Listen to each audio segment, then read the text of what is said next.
अनाथ बेटा। रूपा और शेखर सरिता विहार में रहते हैं। वो अपनी जिंदगी में बेहद खुश होते हैं। दोनों का शौर्य नाम का एक बेटा भी होता है, जिस पर दोनों ही अपनी जान छिड़कते हैं। शेखर, अब तो आप शौर्य को अपनी गोद से नीचे उतार दीजिए, उसके सोने का टाइम हो रहा है।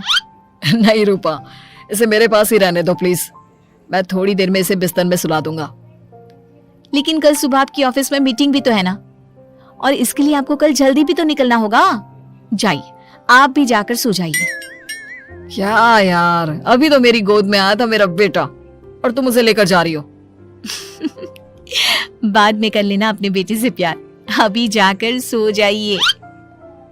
रूपा शेखर से शौर्य को ले रही होती है कि तभी शौर्य रोने लगता है।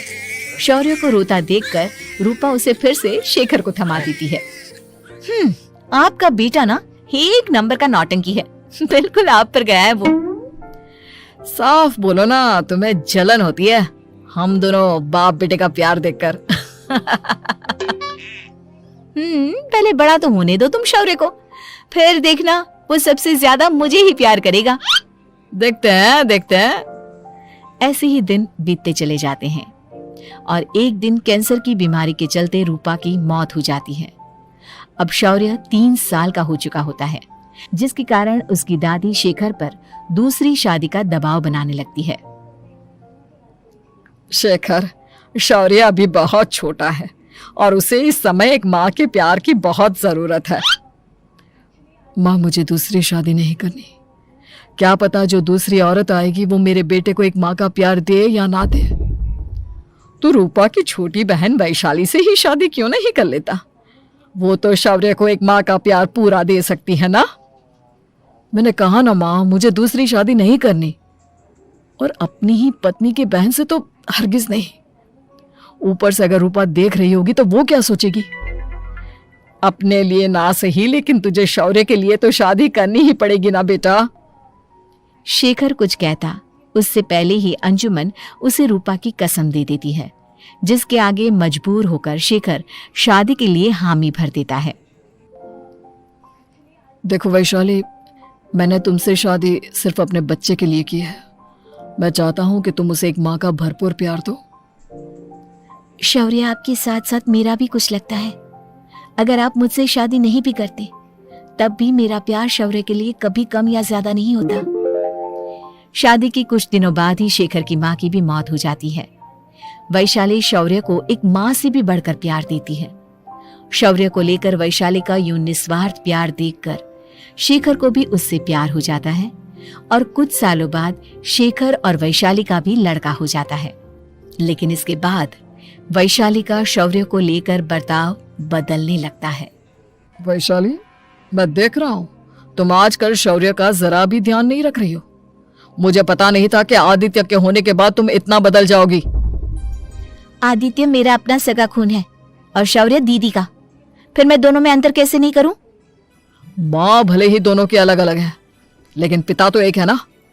अगर मुझे पहले पता होता कि तुम इतनी जल्दी बदल जाओगी तो मैं कभी तुमसे शादी ही नहीं करता। हाँ, तो किसने कहा था आपसे मुझसे शादी करने के लिए? मैं थोड़ी ना आई थी आपके पास, आपकी माँ ही आई थी मेरे घर आपका रिश्ता लेकर। वैशाली, मुझे तुमसे ऐसी उम्मीद नहीं थी। गुस्से में शेखर अपना पैर पटकता हुआ शौर्य को वहां से लेकर चला जाता है। पापा, मम्मा मुझसे प्यार क्यों नहीं करती? क्या मैं उनका सगा बेटा नहीं हूँ इसलिए मुझसे प्यार नहीं करती? मम्मा नहीं करती तो क्या हुआ बेटा, पापा तो करते हैं ना आपसे प्यार। कुछ दिनों के बाद, आज तुझे खाना पीना कुछ नहीं मिलेगा, चल चुपचाप से अपने रूम में जाकर सो जा। माँ, अब भाई को खाना क्यों नहीं दे रही हो?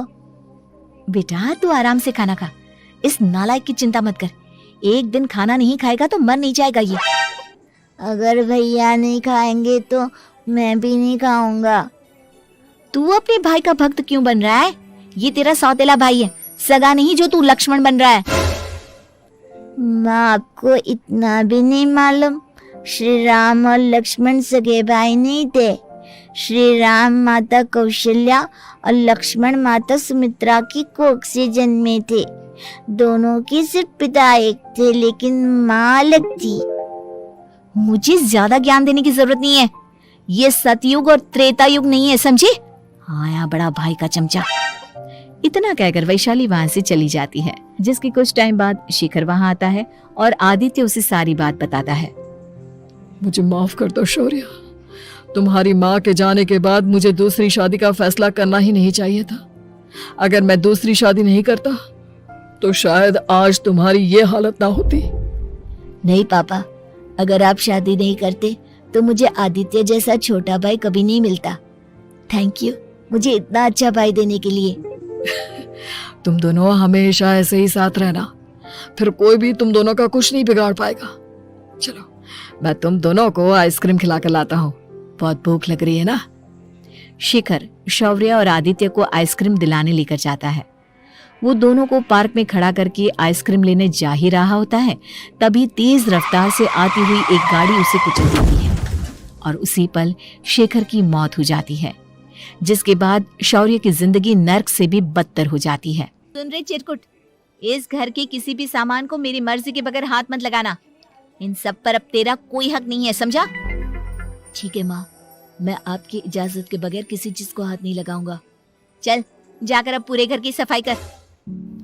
महज 7 साल का शौर्य वैशाली के कहने पर अपने नन्हे नन्हे हाथों से पूरे घर की सफाई करने लगता है।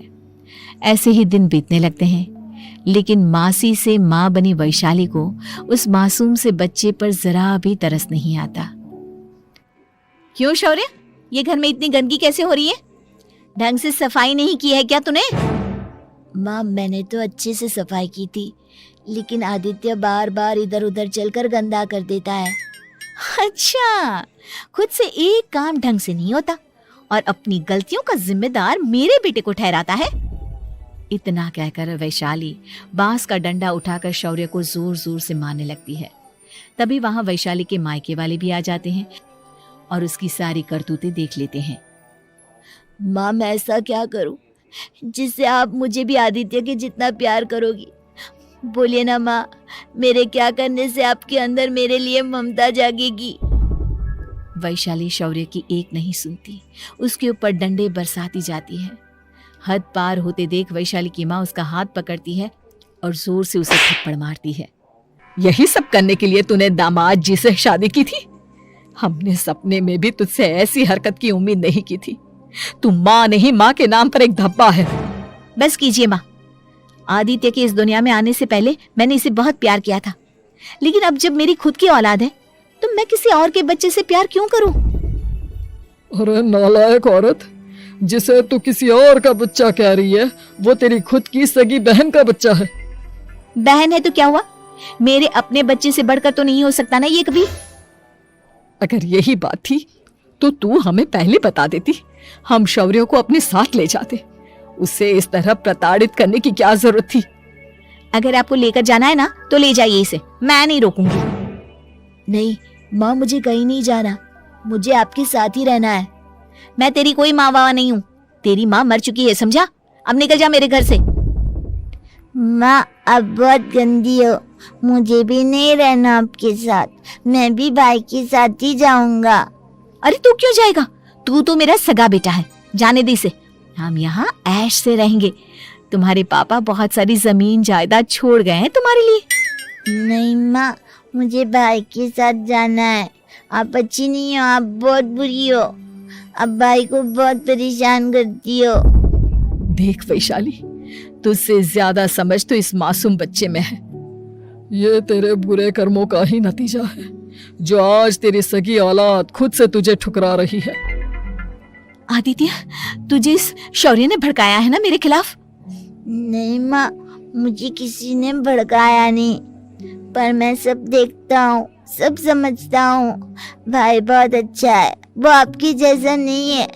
चलिए नानी। इतना कहकर वैशाली के मायके वाले आदित्य और शौर्य को अपने साथ ले जाते हैं और इस तरह वैशाली बड़े से घर में अकेली पड़ जाती है।